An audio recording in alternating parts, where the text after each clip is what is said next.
বৌমা আজাদকে ডাক দাও। আপনার ছেলে ডাকতে হবে না মা, ও বাইরে থেকে খায় আসছে। এটা কোনো কথা?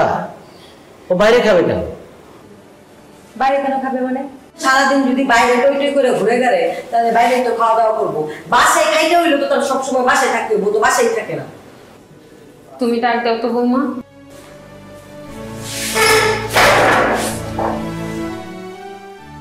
মা তোমরা খাচ্ছ না কেন? খাও। তুই কি বাইরে খাইছিস? মা আমি বাইরে খাবো, মানে খাইছি। কি এবার দেখছেন আমার কথা মিললো?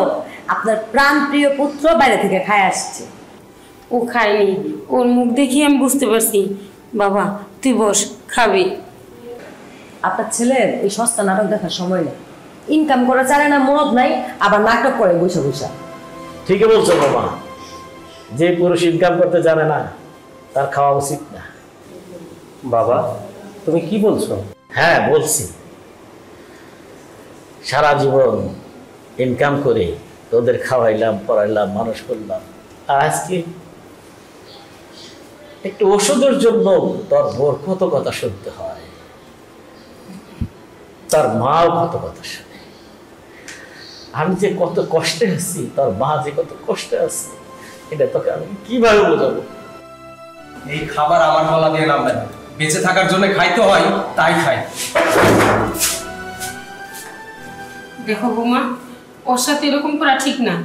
আর তুমি অন্তত কি তুমি তুমি তো ওর বাবা, তোমার তো বোঝা উচিত। আসলে দেখো, এরকম অকর্ম ছেলে থাকলে আমার তো অপমান পদে পদে সহ্য করতে হয়। একদম ঠিক কথাই বলছেন। আপনার এই অপমান, আপনার এই অকর্ম ফুলার জন্য সহ্য করতে হয়। যেমন ফুলা তেমন অকর্ম বা।